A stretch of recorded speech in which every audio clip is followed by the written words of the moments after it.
Go. Booster. Go. Ground. Go. Inco. Go. Safety. Go.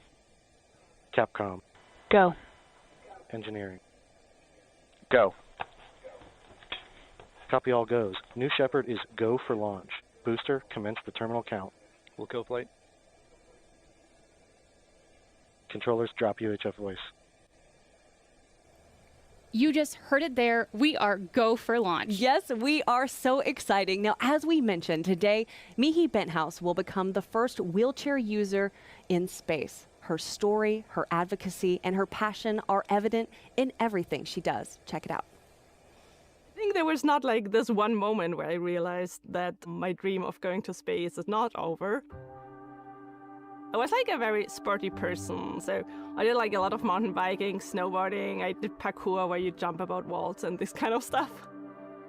Obviously, life changed a lot after my accident, and I think the biggest impact, of course, is using the wheelchair and everything which comes with the spinal cord injury. And I really figured out how inaccessible our world still is and how sometimes socially excluding a wheelchair can be, even though nobody is like actively excluding you, right? She has an inspiring part, yeah? Many people respond to her and she does things that you don't expect her doing, right? And so they're fascinated by that. And I kind of feel the same way. She is, I think, an explorer, adventurer, yeah? And the wheelchair does not really stop her from doing that.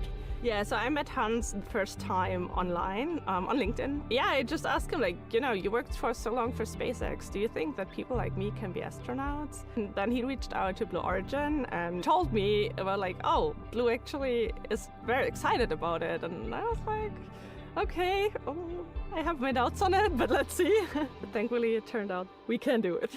So Hans and me ending up flying as a team. I think it was about a year ago when we first did our workshop with Hans and Michi on site. We made some prototype hardware, and then we tested out the prototype hardware, and we figured out a lot of things that didn't work and a few things that did work, and really refined and practiced those. We have their business resource groups here at Blue Origin, like New Hawking, and organizations like Astra Access have been great to come in and do workshops with us and figure out what's possible and wasn't possible. On the vehicle side, we didn't have to change anything to allow Michi to fly to space. We did implement a few things on the ground side, so some ground support equipment to allow her to both ingress and egress out of the capsule. And so a lot of our work was focused on upgrading the experience in Astronaut Village, things in our training center, and then some of the ground support equipment to get her both into the capsule and then back out of the capsule. So yeah, I feel like a little bit the responsibility of being the first wheelchair user is also to point back on Earth. Of course, if we want to be an inclusive society, we should be inclusive in every part and not only in the parts we like to be. For the future of accessible spaceflight, I really hope it's like speeding up. You know, it's like in its very early days right now. So I think we're making like a very first thing here with Blue Origin. So Michi basically inspired me to do this, yeah? And it's her drive that kind of convinced me I should do that too, and to just experience something that I've seen from the outside for a long time. This is exciting work because this is what New Shepard was designed to do, to increase the access to space so all different kinds of people can have that experience of seeing our Earth from space.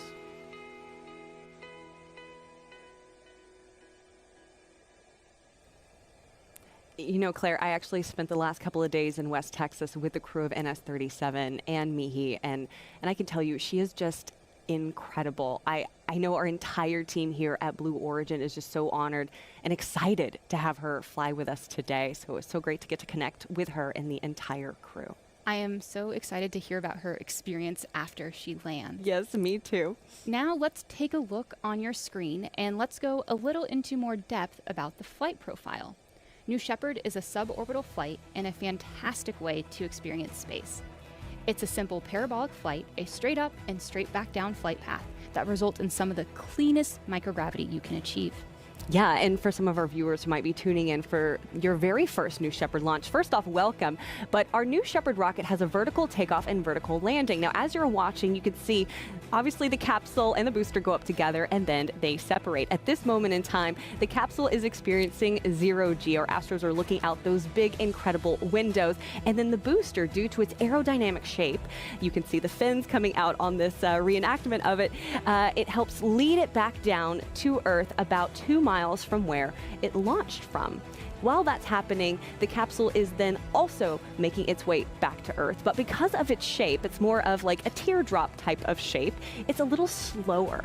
Now, during this time, the Astros can experience up to 5 Gs, and then we have 3 drogues. Those are those little things. You're like, are those parachutes? No, those are drogues, and those pull out the main parachutes. What's cool about that is New Shepard, again, redundancy, safety built into every system. We only need 1 parachute, but we have 3. And then right before it lands, we have that retro thrust system that puffs up that big little cloud of dust that you see. You think, you're like, man, that's a hard landing. It is not a hard landing. It is soft. It slows it down to 1 to 2 miles per hour. There is the entire flight profile for you on your screen. And another thing that makes New Shepard so special is the size of our windows. Some of the biggest ever flown in space. That's right. If you take a look on your screen, you can see the size comparison to the Mercury Redstone Freedom capsule that Alan Shepard flew back in 1961. Yeah, it's so incredible to look at that comparison. Bigger than a 747, and I just can't imagine what it is like. I see the videos, but seeing it in person has to be totally unreal. At T-minus 2 minutes, we are starting to hear the voice of mission control coming in. Retracting the sunshade and capsule access bridge. The vehicle is starting to go through its bit checks, which are built-in test. Again, T-minus 1 minute, 50 seconds. New Shepard is fully autonomous. Transition to onboard hydraulic pumps.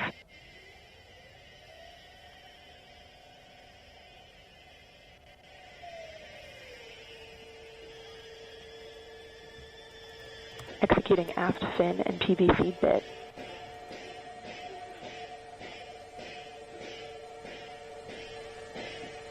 Engine thrust vector control built-in test in work. Vehicle is now on internal power.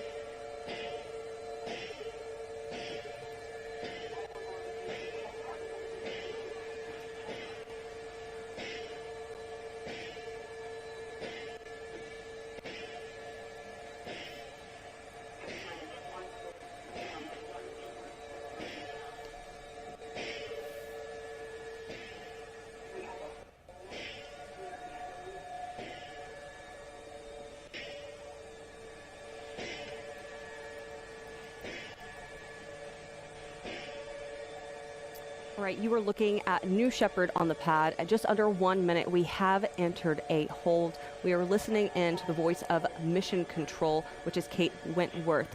Now, as we learn more information about this hold, of course, we are going to pass it along to you. Right now, we're going to toss it over to the rocket and get more information.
Hey friends, you are watching NS-37. We've entered a hold at just under a minute into launch. Now the hold was called to evaluate an observation during terminal count. I know everyone here is on the edge of their seats because this is such an exciting mission for us. Again, Mihi Benthaus will become the first wheelchair user in space. Now, while we wait, we want to introduce you entirely to the crew of NS-37, and let's start in seat number 1.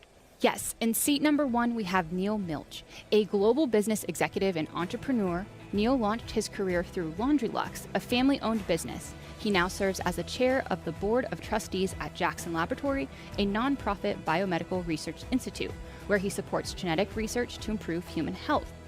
Growing up, watching the Gemini and Apollo programs, he adopted the Latin phrase in omnia paratus, meaning ready for anything, to guide his pursuit of science and discovery. And I got to talk to Neal, and I can tell you he is ready for anything. I know he's so excited for today. Let's talk about seat number 2. We have Mihi Benthaus. Now, Mihi is an aerospace and mechatronics engineer at the European Space Agency.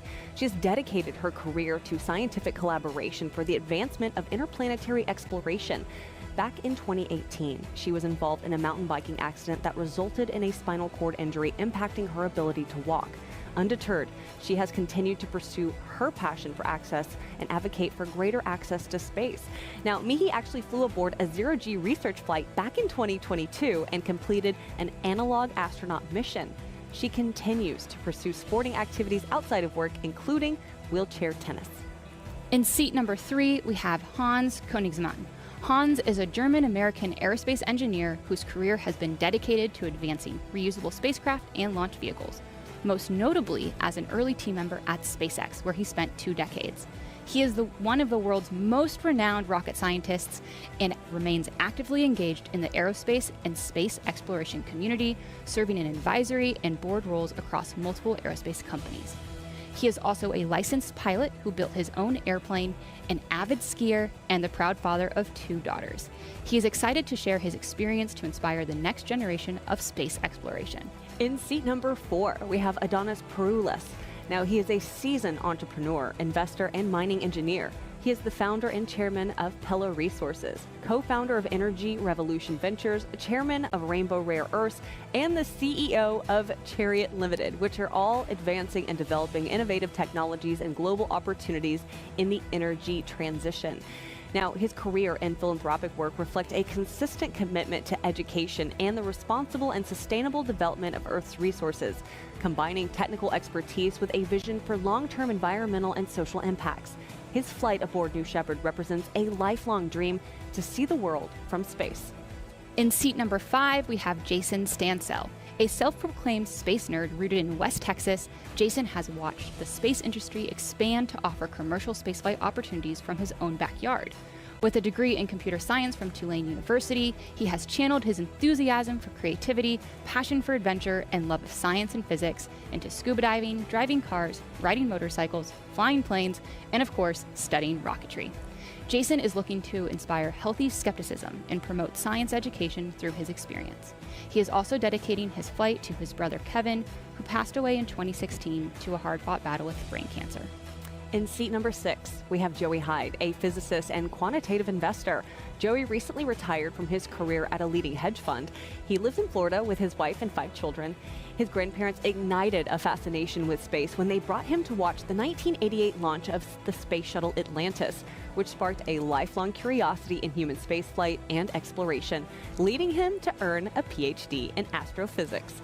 Joey sees this flight with Blue Origin as a continuation of his commitment to advancing science and inspiring future generations of explorers. By the way, fun fact, earlier this year, his spouse, Elaine Hyde, flew back on NS-30. How cool is that? That's amazing to have something that they both can share, this experience of both going on a New Shepard flight. Yes, I would like to know what those conversations are like at the dinner table next week. Like, oh, yeah, now I really know what you were saying. You're like, yes, it's like this incredible experience. I have, the overview effect has really impacted me. All right, now let's also talk about the mission patch. So the NS-37 mission patch pays homage to the crew and Blue Origin's vision. And we have a couple different symbols embedded into the patch. So first we have the DNA, which symbolizes the importance of impact of science to Neal Milch.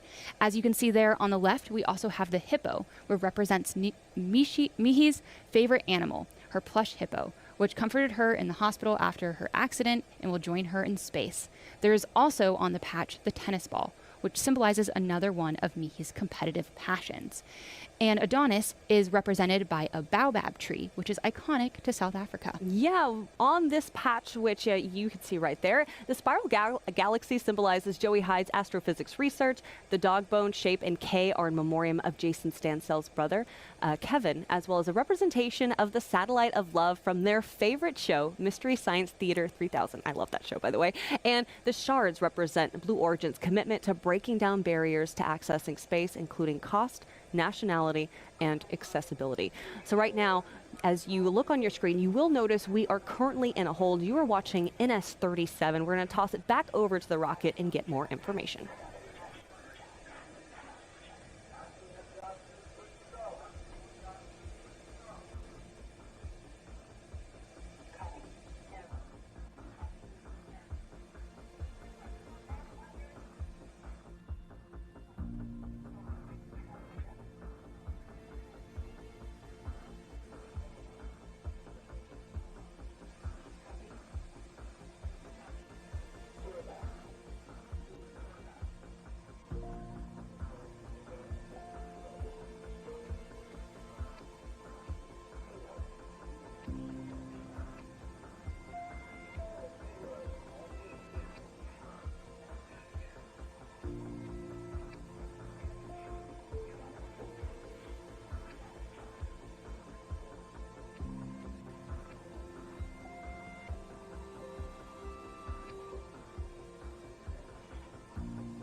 Okay, we are hearing from the flight team that they have decided to terminate the countdown for today.